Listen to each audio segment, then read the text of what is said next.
glorieux. Ton nom est puissant. Ton nom s'appelle salut.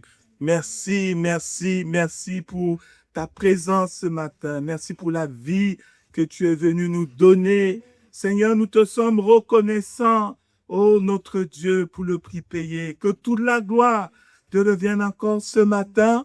Seigneur, dispose nos cœurs à recevoir et accueillir favorablement ta parole afin de la mettre en pratique, parce que c'est par elle que tu transformes nos vies, que tu nous changes à la mesure, Seigneur, de grâce en grâce, de gloire en gloire, pour que nous soyons semblables à toi.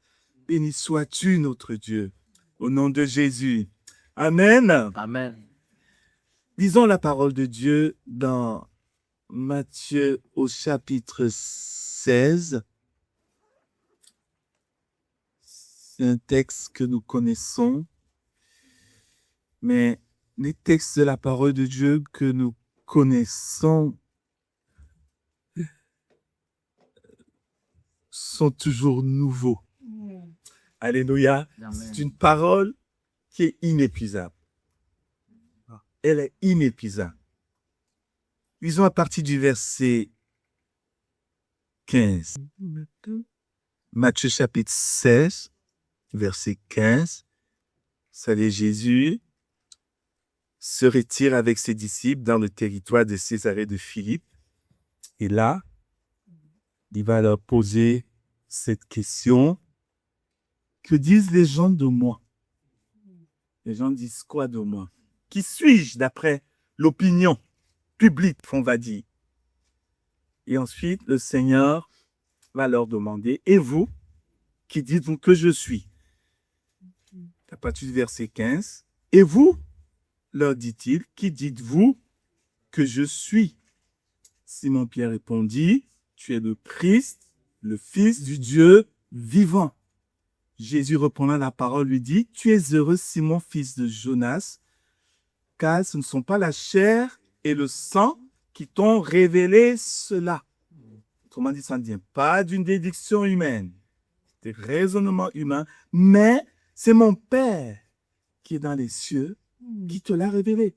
Et moi, je te dis que tu es Pierre et que sur cette pierre, je bâtirai mon église et que les portes du séjour des morts ne prévaudront point contre elle.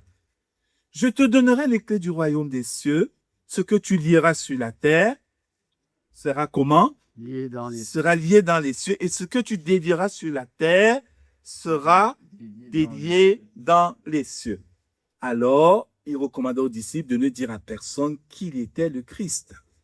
Dès lors, Jésus commença à faire connaître à ses disciples qu'il fallait qu'il allait à Jérusalem, qu'il souffrit beaucoup de la part des anciens, des principaux sacrificateurs et des scribes, qu'il fut mis à mort et qu'il ressuscita le troisième jour.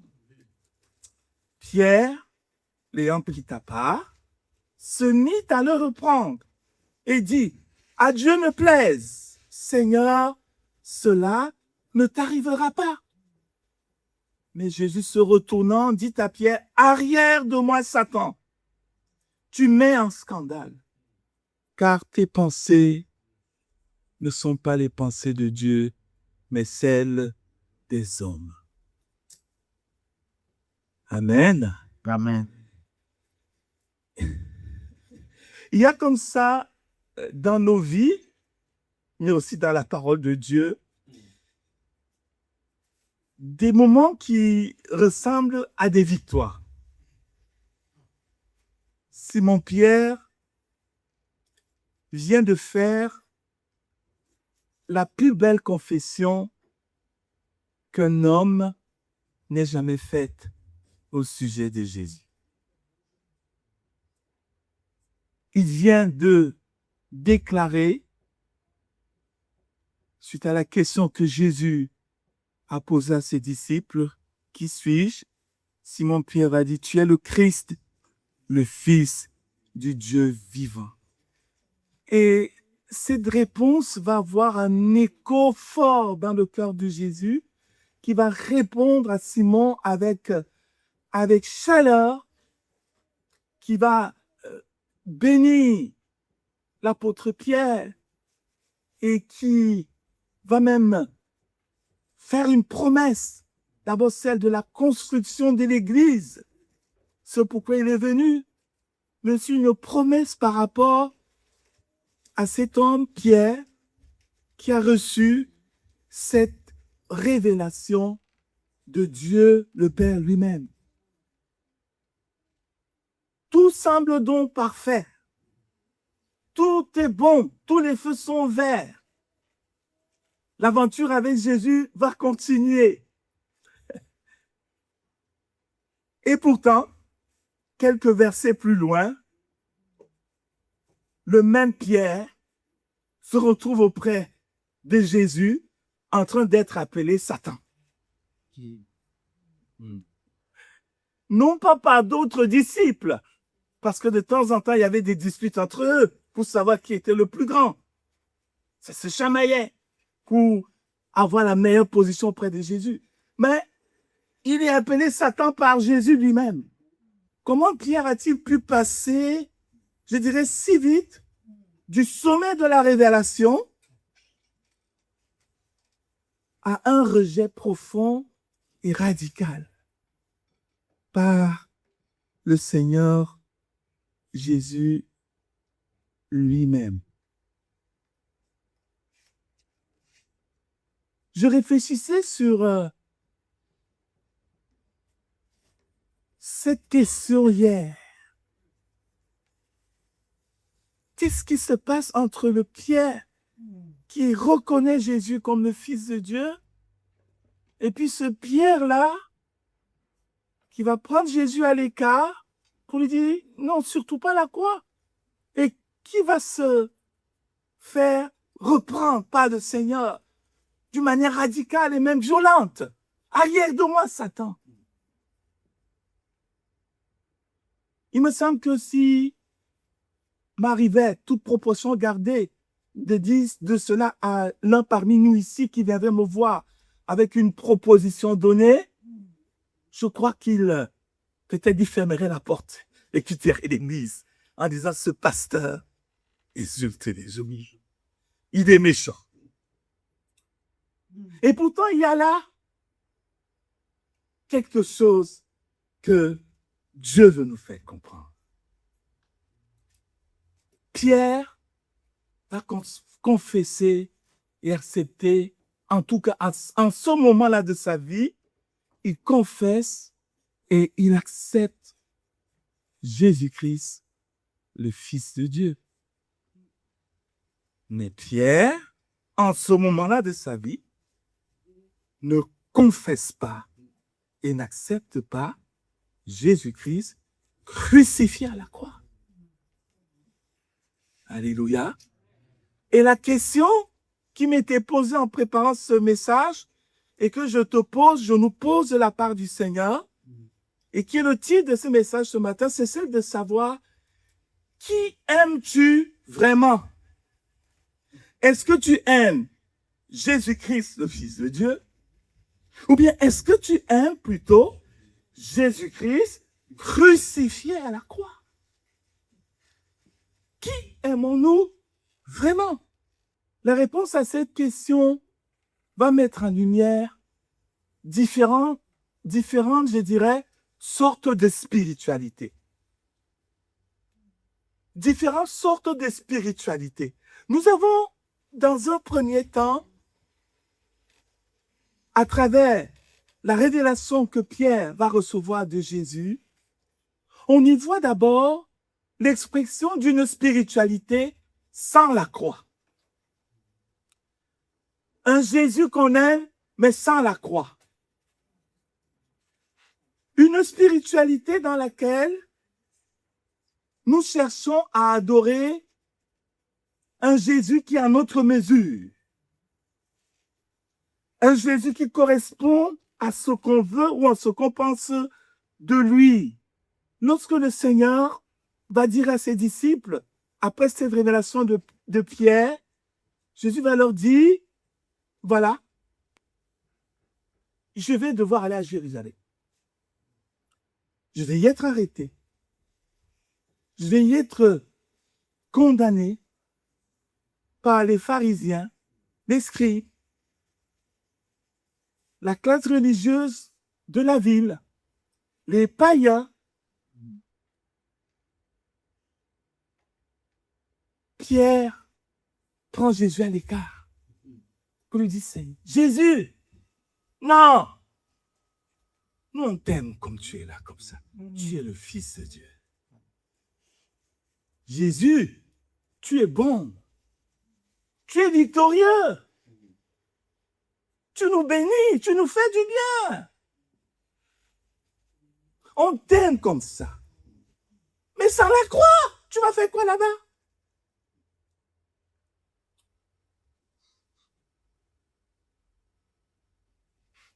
Bien sincère dans ce qu'il dit à Jésus. Il le pense vraiment. Et c'est une pensée qui est le reflet même de ses contemporains, puisqu'à ce moment-là, les Juifs étaient dans l'attente de la venue du Messie. Et ce Messie qu'ils attendaient allait les délivrer de l'emprise des Romains. C'était pas un Messie pour venir mourir à la croix. On dit à Jésus, mais non, c'est toi qu'on attendait. Tu es bien comme ça. On te veut comme ça. Souvenez-vous de ces épisodes où il nous est dit que les foules, à la vue de tous les miracles que le Seigneur Jésus faisait, ben, ils sont allés le chercher pour faire de lui le roi. C'est toi, mais sans la croix. On t'aime comme ça et on veut faire de toi le roi. Une spiritualité sans la croix, bien-aimés, frères et sœurs, est cette sorte de spiritualité dans laquelle nos préférences, nos peurs, nos espérances même charnelles viennent dicter à Dieu la forme qu'il doit prendre pour venir vers nous. Comment il doit agir en réponse à nos demandes, à nos prières. C'est une spiritualité dans laquelle on peut dire à Dieu, je t'aime mon Dieu. Je t'aime Jésus. Je t'aime. Tu es mon Seigneur. Je crois en toi. C'est une spiritualité dans laquelle nous voyons en Dieu seulement le Dieu de bénédiction, sans exigence. Un Dieu de confort, sans discipline. Un Christ sauveur, mais pas Seigneur. Un Christ ressuscité n'est pas crucifié. Et les détracteurs de l'Évangile l'ont très bien compris. Eux qui s'empressent de nous dire, eh oui, nous reconnaissons Jésus dans notre religion, mais le Jésus qu'on reconnaît, lui, n'a pas été crucifié. C'est un Jésus pas crucifié. Nous, on le reconnaît dans notre religion. D'ailleurs, il est cité dans notre livre. Vous avez déjà entendu cette réponse. Un Jésus sans la croix, il arrange tout le monde. C'est un très beau penseur. C'est un homme de bien. Dieu, il a influencé l'histoire de l'humanité. On parle de lui encore aujourd'hui. Mais un Jésus sans la croix, c'est un Jésus auprès duquel on n'a aucun engagement. On croit en lui, et puis voilà, on vit comme on veut. On n'a pas de compte à lui rendre. La spiritualité sans la foi, bien-aimés frères et sœurs, c'est vraiment l'image de cette relation avec Dieu qui n'implique aucun engagement de notre part. Nous l'aimons, mais on ne s'engage pas plus loin. Tant qu'il n'a pas de regard sur nos vies, mais on l'aime. De toute façon, quand on est malade, on prie. il guérit. Quand on a des besoins, on prie, il exauce. Spiritualité sans engagement. Jésus a pourtant dit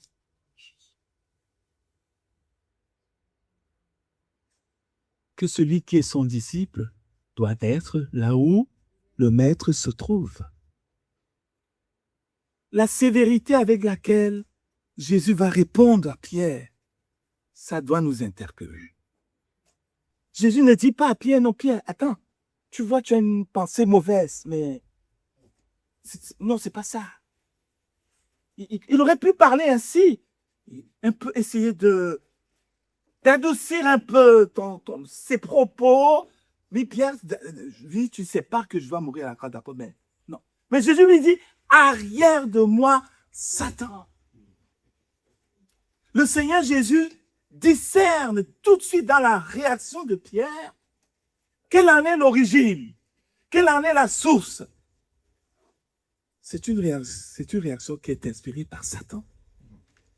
Et pourtant, Pierre est sincère. Pierre est honnête. Ce sont ses sentiments qui s'expriment. Faisons attention des fois, lorsque, avec toute la sincérité du monde, nous sommes convaincus de détenir la vérité. Comme Pierre. Et que peut-être derrière cette attitude, c'est le diable même qui nous inspire.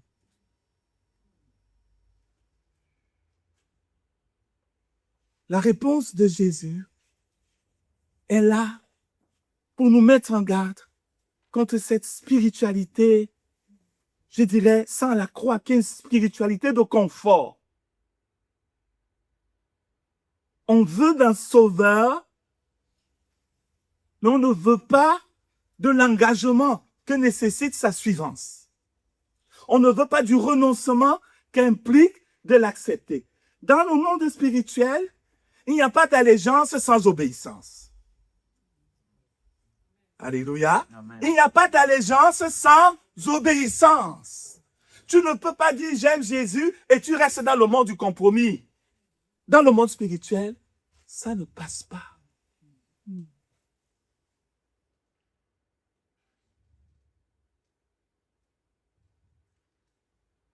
La Bible donne des exemples d'hommes qui ont eu, n'est-ce pas, ce cheminement ambivalent.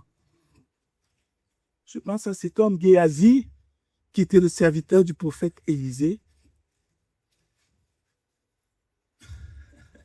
Géasi, qui était serviteur du prophète Élisée. Dans l'Ancien Testament, Élisée est un prophète qui a réalisé des miracles de la trempe du Seigneur Jésus.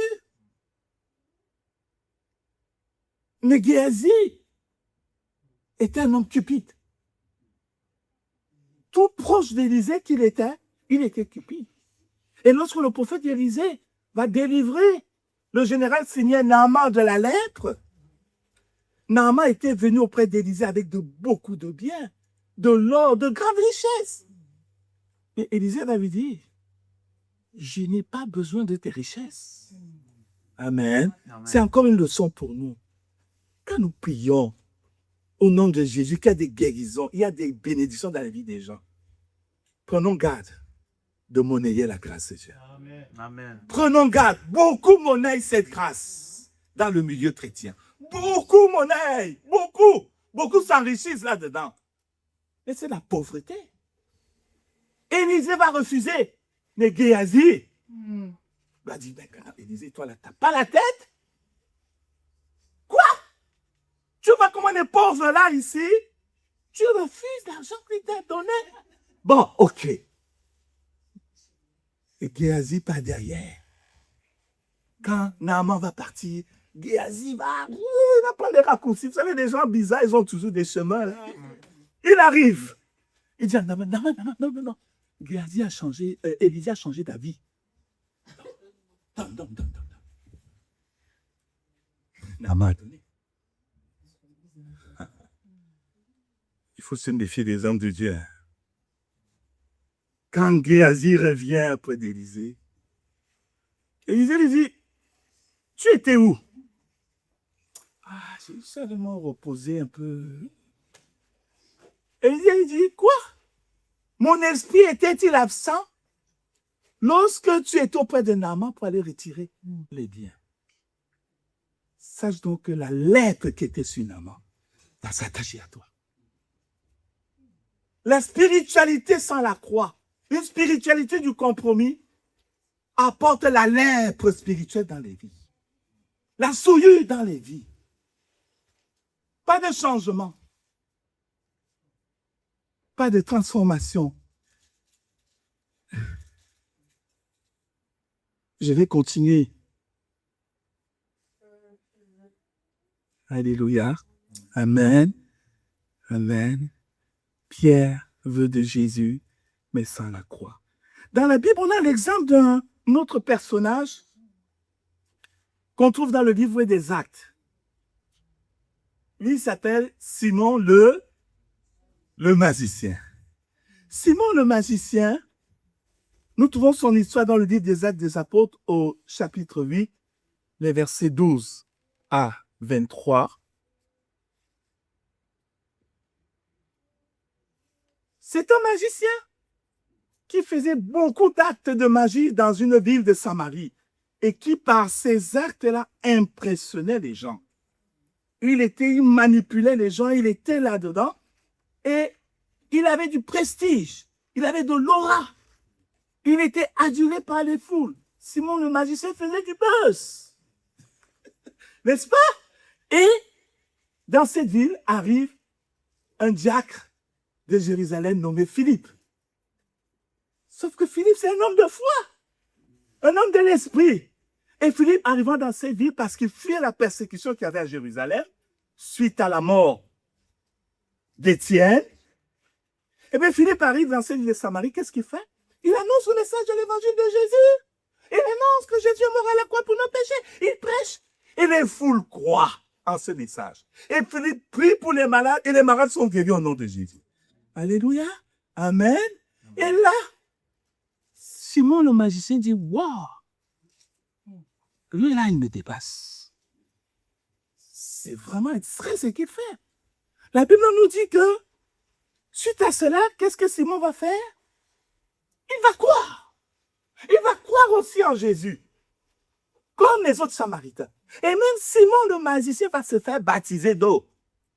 Nous aussi les pasteurs, les gens qu'on baptise même des fois. On va plonger Simon le magicien dans l'eau.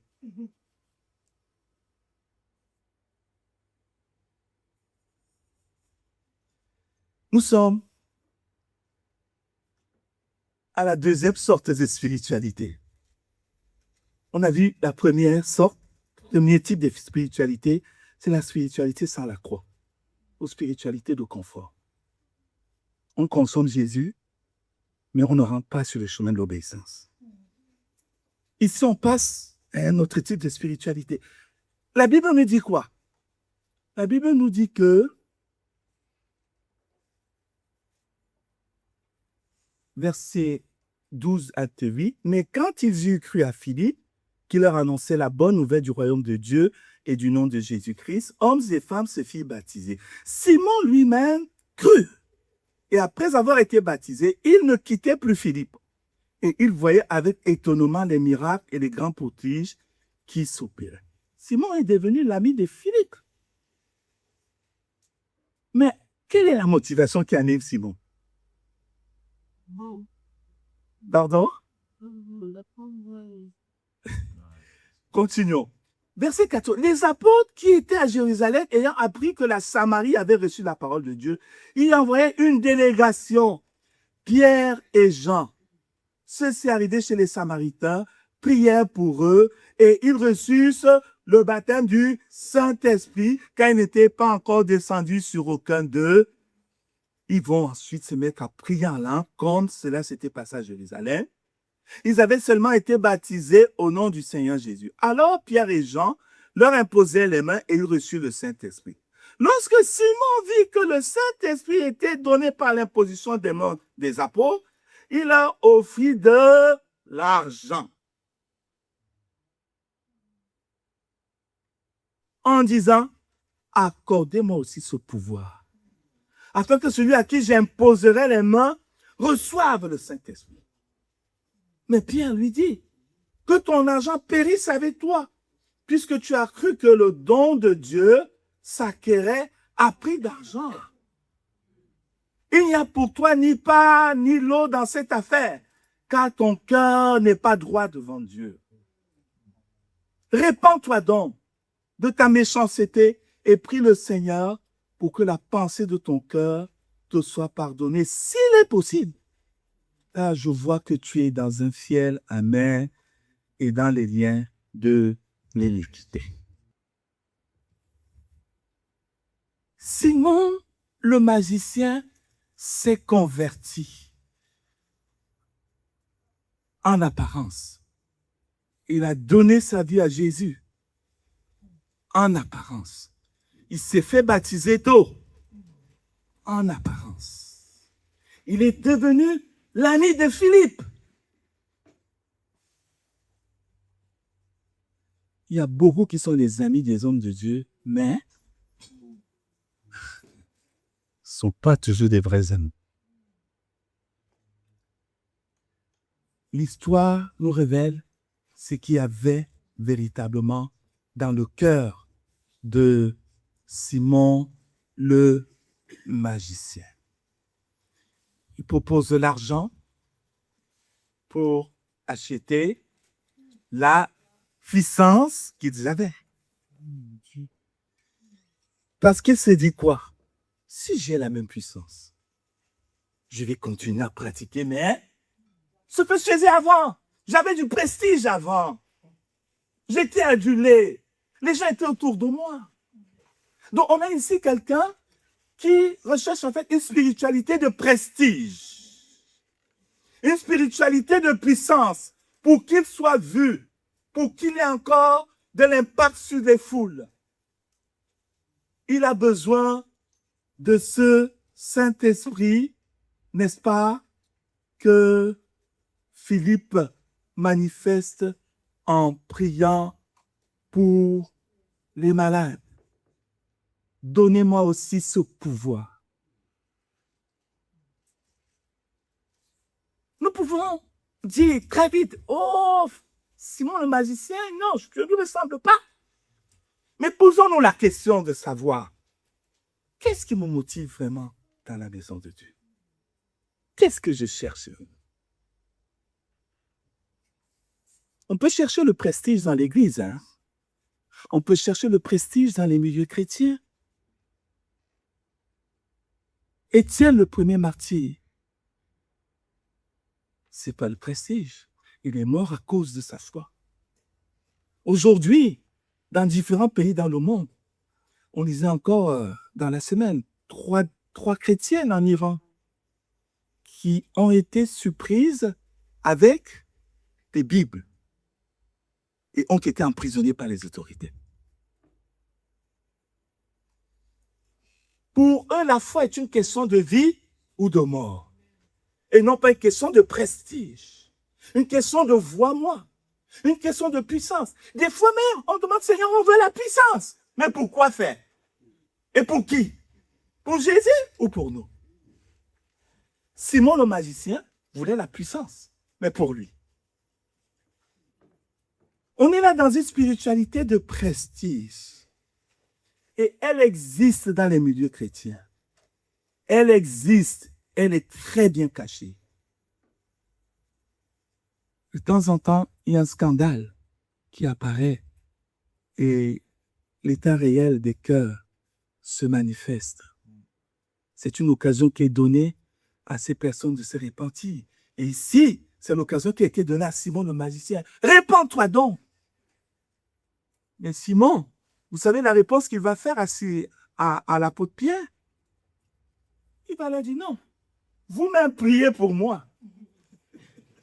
Priez pour moi. La spiritualité de prestige n'est pas une spiritualité où on recherche vraiment Dieu, où on s'humilie devant lui lorsqu'il nous révèle ce qui ne va pas. On se désengage très vite. Pasteur, prie, mais toi-même prie. Toi-même, humilie-toi devant Dieu.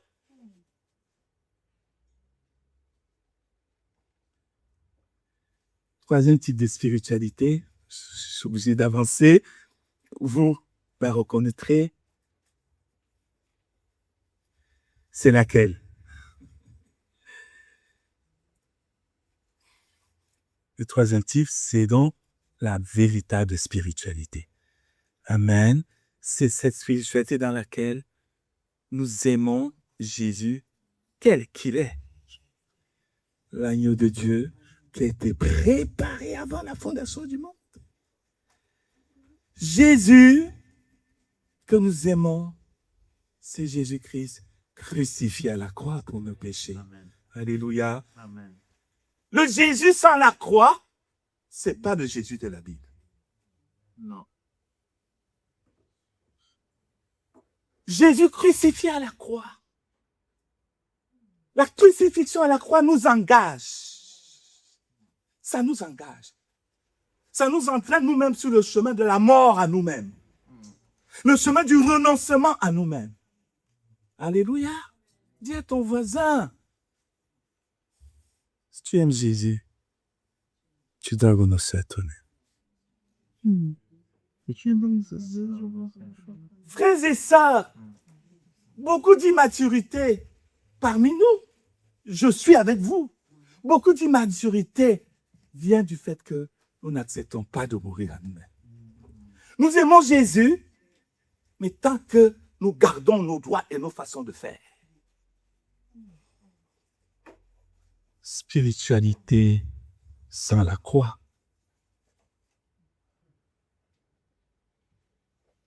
Jésus comprend tout de suite le danger qu'il y a dans l'attitude de Pierre. C'est pourquoi il dit, arrière de moi, Satan. Parce que derrière l'attitude de Pierre, il y a beaucoup de pierres dans les siècles à venir qui vont agir comme Pierre a agi à ce moment-là.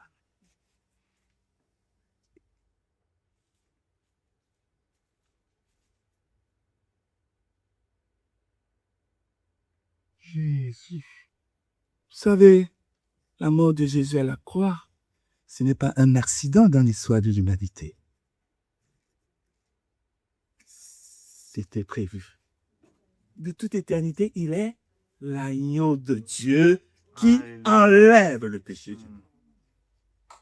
Il est agneau de Dieu. Et dans l'éternité, on verra des traces. Il a dit à Thomas, regarde, touche. Ouais, sont là les traces.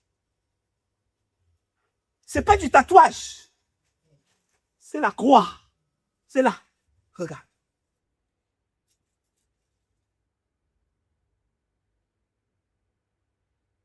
Jésus est venu mourir. Et le Fils de Dieu qui est venu mourir à la croix pour nos péchés. Et c'est dans cette mort que nous sommes pardonnés, que nous sommes justifiés. Aimer Jésus-Christ crucifié, c'est recevoir l'évangile dans sa plénitude. Amen.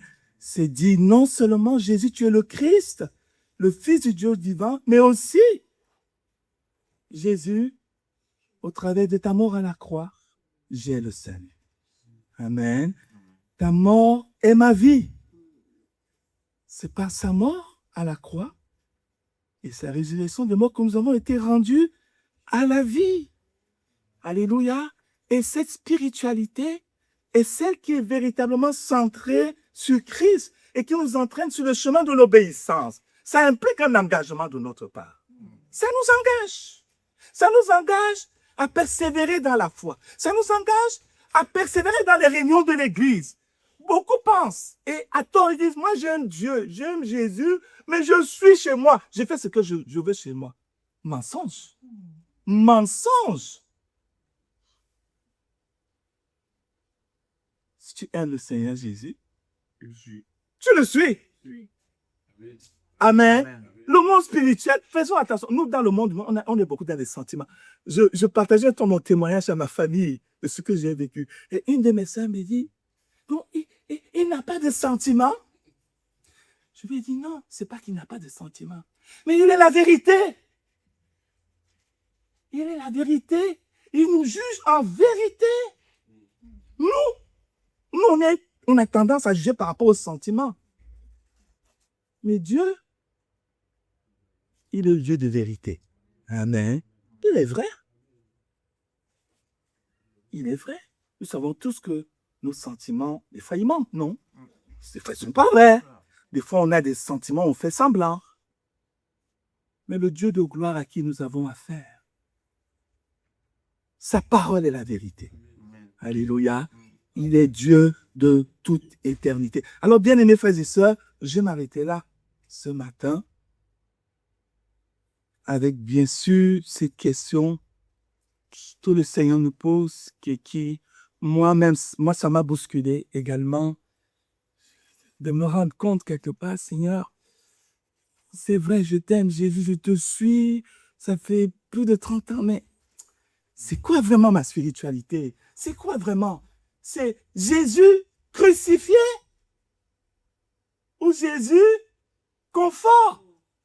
Quand la bénédiction ne vient pas, peut-être je me plains, peut-être je murmure, je ne comprends pas pourquoi, je prie, je fais ceci, je fais cela, et il n'y a rien. Alors, quoi? Dieu nous doit. Dieu me doit. Nous voulons prier, frères et sœurs. Je pense que on a des choses à voir par rapport à ce troisième axe de spiritualité. La spiritualité avec la croix. Et c'est l'apôtre Paul qui a fait cette déclaration dans Galates 2:20. Paul dit, j'ai été crucifié avec Christ. Et si je vis, ce n'est plus moi qui vis, c'est Christ qui vit en moi. Et si je vis maintenant dans la chair, je vis dans la foi au Fils de Dieu qui m'a aimé et qui s'est livré lui-même pour moi à la croix. Que Dieu te bénisse. Alléluia. Te prions ça.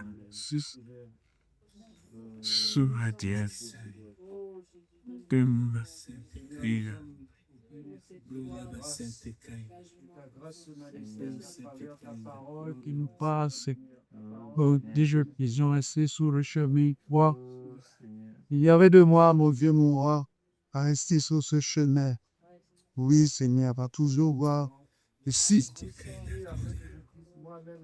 Oh, Jésus. Oh, Saint-Esprit. Oh, Saint-Esprit. j'ai dit, folie à bassin. Oh, Seigneur. Si on peut parler de Jésus sans la croix, sans la mort en nous-mêmes.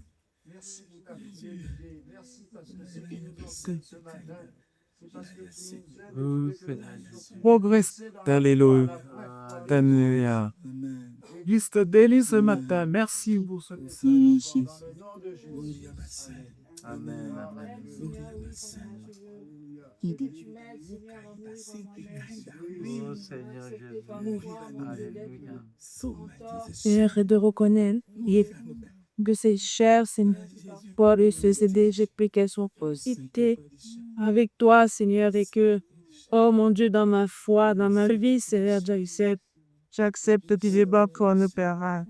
Tiens, tes plaisirs, Seigneur, de Dieu ce soir, ce matin, j'ai besoin de Dieu. Je te Seigneur, pour vivre véritablement cette foi qui n'engage, cette foi, c'est le Père, je sais. Tu sais que j'ai besoin de crucifier. Ici, Seigneur. Jésus. Amen. Amen. D'être ça, oh, non, oh, Père, vivant les stages.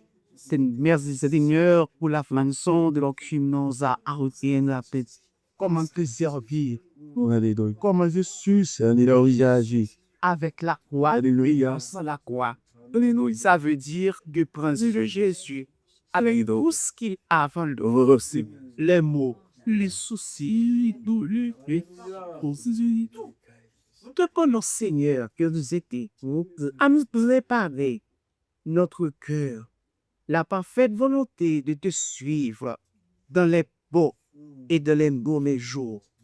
Car la fille des chrétiens, Seigneur, se fait pas mal de douleurs, pas mal de tourments, pas mal de troubles. Mais puisque tu es là, avec toi, Seigneur, nous nous précipitons sur une troupe à l'armée. Avec Dieu, nous savons bien que nous ferons des exploits et écrasure dans nos ennemis. Aide-nous, Seigneur, à payer nos appliquer notre cœur à la sagesse. Aide-nous, Seigneur, à te comprendre, à te suivre, Seigneur. Oh, Sunday, c'est pire. Alléluia, je suis Sois face Alléluia. de marcher, Seigneur. Oh, ça n'a pas pour des fois. Seigneur, C'est Seigneur. c'est Dieu. Seigneur, c'est pas facile, mais c'est vraiment de bien. Les amis au Dieu, aux instants qu'on t'a dit. Il n'a pas été facile, mais nous avons craqué la course lorsque tu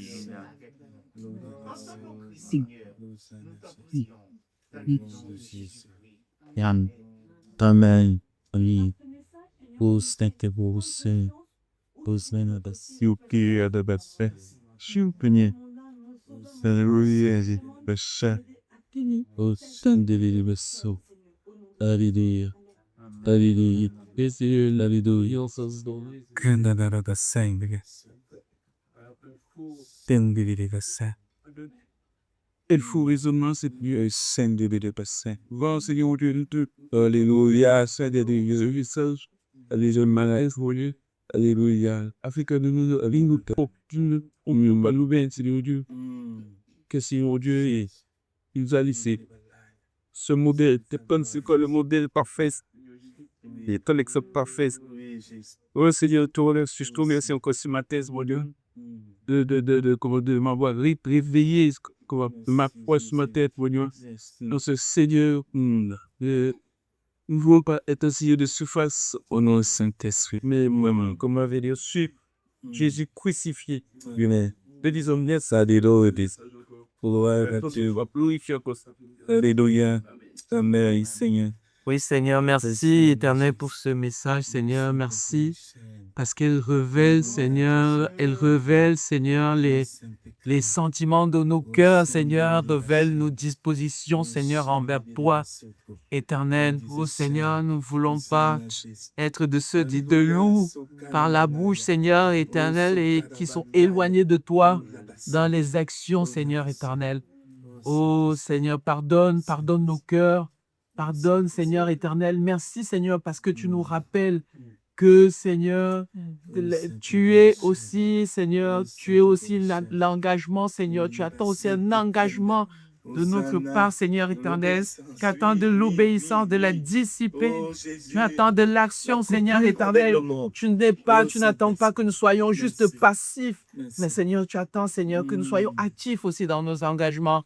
Oh Seigneur, dans l'obéissance éternelle. Oh, merci Seigneur, merci mon Dieu, merci mon roi.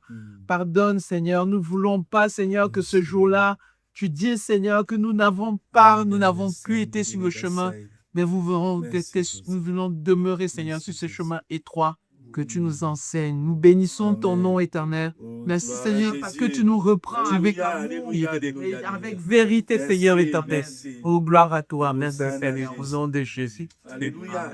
Amen. Loin de moi la pensée de me glorifier d'autre chose, si ce n'est de la croix de notre Seigneur Jésus, pour laquelle je suis crucifié pour le monde, comme le monde a été crucifié pour moi. Seigneur, merci pour ta parole. Merci notre Dieu. Tu as mis le doigt là où il fallait. Merci Seigneur. Merci Jésus, que ta croix agisse en nous en profondeur. Seigneur, il y a une coupure avec le monde, les attitudes du monde, les compromis que nous avons même avec le monde, des fois pour plaire aux gens, des fois en pensant que en faisant de tels compromis, ils vont venir à Jésus. Non, ça marche pas. Donne-nous d'être entiers pour toi. Comme toi, tu as été entier, tu es allé jusqu'à la croix. Seigneur, je te dis merci parce que ta mort à la croix est la solution à nos problèmes, est la solution à l'état de perdition de nos cœurs. Nous te bénissons ce matin. Oh Seigneur, apprends-nous à t'obéir, apprends-nous à aimer Jésus crucifié à la croix pour nos péchés. Oh Seigneur, merci. Merci pour ton amitié. Alléluia, Jésus. Merci pour ton amour. Merci, Seigneur. Merci pour ton sang précieux. Oh, toute la gloire revienne à notre Dieu. Oh, l'honneur, la majesté. Alléluia, la puissance. Revienne à l'agneau de Dieu qui a été immolé. Alléluia, merci. Merci pour ton humanité. Merci pour ton incarnation. Jésus, merci pour ton obéissance jusqu'à la mort à la croix. Oh, alléluia, Jésus. Alléluia, Jésus. Alléluia, Jésus. Alléluia, Jésus. Oh.